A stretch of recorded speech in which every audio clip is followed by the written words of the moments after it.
This week at NASA.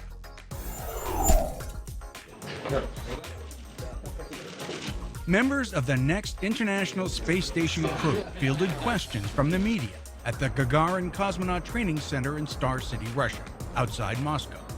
Soyuz Commander Oleg Kononenko, NASA flight engineer Don Pettit, and European Space Agency flight engineer Andrei Kuipers also took part in traditional ceremonies at Red Square in Moscow. The trio is scheduled to launch to the ISS later this month to join their Expedition 30 crewmates, Dan Burbank, Anton Shkaplerov, and Anatoly Ivanishin, who arrived at the station November 16th.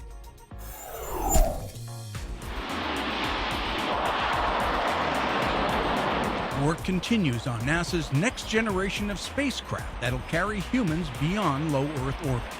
At the Stennis Space Center, the J2X engine that'll help propel the new Space Launch System, or SLS, underwent another successful test fire.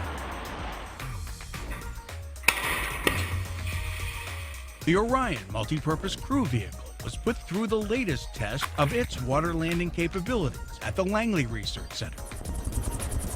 And at the Kennedy Space Center, workers have completed structural and other testing at Launch Pad 39B on the SLS's mobile launcher platform. The MLP will be modified to host the heavy lift rocket under development that'll send astronauts to destinations in deep space. He can do it, folks.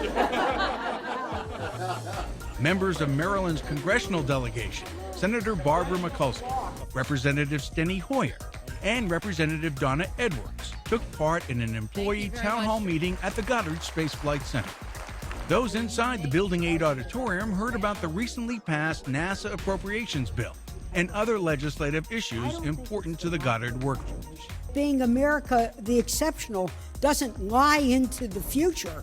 It lies right here today in what you do every day to discover new areas of science, of technology that help save the planet, save the lives, and also come up with discoveries that weren't even anticipated or dreamed about. The lawmakers also toured Goddard's robotics facility and the James Webb Space Telescope's clean room.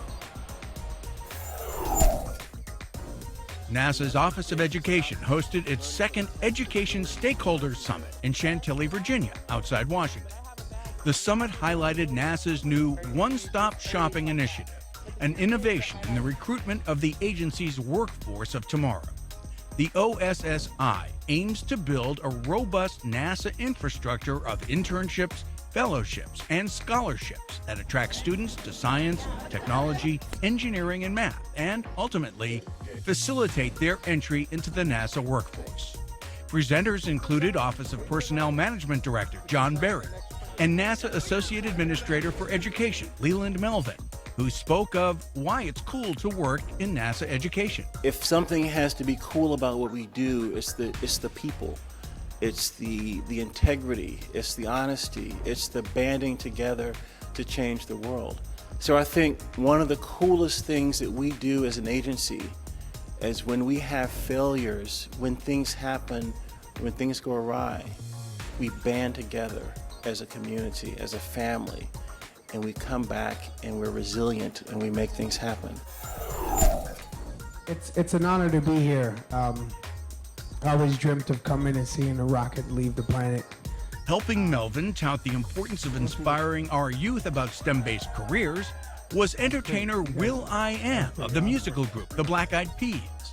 An avid fan of robotics, Will and Melvin were interviewed by TV stations and networks throughout North America. When you think of tomorrow and the people that are going to be leading the way, it's the youth that we have right now. The celebrity singer-rapper also joined Melvin, NASA Administrator Charlie Bolden, and Deputy Administrator Lori Garver in speaking with attendees of a tweet-up during Curiosity rover's pre-launch activities at the Kennedy Space Center. This electrical box, built and tested at NASA's Langley Research Center in Hampton, Virginia, is no ordinary box.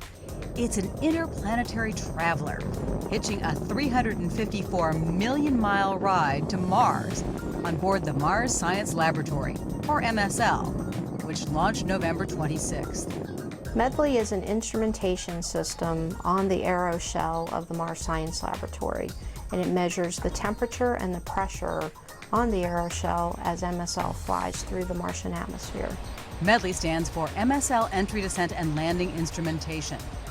It's mounted on the inside of the spacecraft's heat shield and will take accurate heat and pressure data, for the first time ever, of the last 8 minutes of a trip to Mars.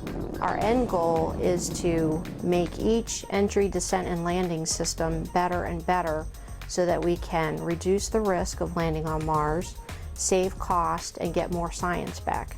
About 100 people at NASA Langley have been preparing for MSL and the Curiosity rover's landing for years. David Way leads a team whose work involves brain and computer power. Our primary role with Mars Science Laboratory is in simulating the landing. And so we model the vehicle in a computer and we practice thousands of times landing on the surface of Mars. In fact, this computer cluster at Langley has practiced MSL's landing 4 million times just this year. And NASA Langley's team will continue those simulations almost up to the minute the Curiosity rover lands in August 2012. NASA scientists are joining with researchers from public and private institutions in a multi-year airborne campaign to study the humidity and chemical composition of a portion of our atmosphere. NASA's Airborne Tropical Tropopause Experiment, or ATREX, will be flown on a remotely operated Global Hawk aircraft over the Pacific Ocean in 2013 and 14. The tropopause is the boundary between Earth's troposphere and stratosphere. Led by the Ames Research Center, ATREX will focus on small changes in stratospheric humidity that may significantly impact climate. The ATREX science team recently integrated 11 specialized instruments onto a Global Hawk and verified their operation during several checkout flights from the Dryden Flight Research Center. Again, this was the stainless steel spring from the ballpoint pen. It'd be permanently ruined. It returns to its shape just with a little bit of heat. The Glenn Research Center recently hosted what one observer called a high-powered science fair for the automobile industry. This automotive workshop featured the latest gadgets and technologies geared to the needs of automakers and their suppliers. Local Cleveland area firms displayed their discoveries from super light, super strong composites and collision avoidance technology to no lubricant engines. And please welcome our honorary captain for tonight's game, astronaut Chris Ferguson, flight commander for the last STS-135 space shuttle mission. And NASA astronaut Chris Ferguson served as honorary captain of his hometown Philadelphia Eagles versus the Chicago Bears at a recent Monday Night Football contest at Lincoln Financial Field in Philadelphia. What's your call? Tails. Tails is the call. The commander of STS-135 presented the team with a photograph of the city of brotherly love taken from space during the final space shuttle mission.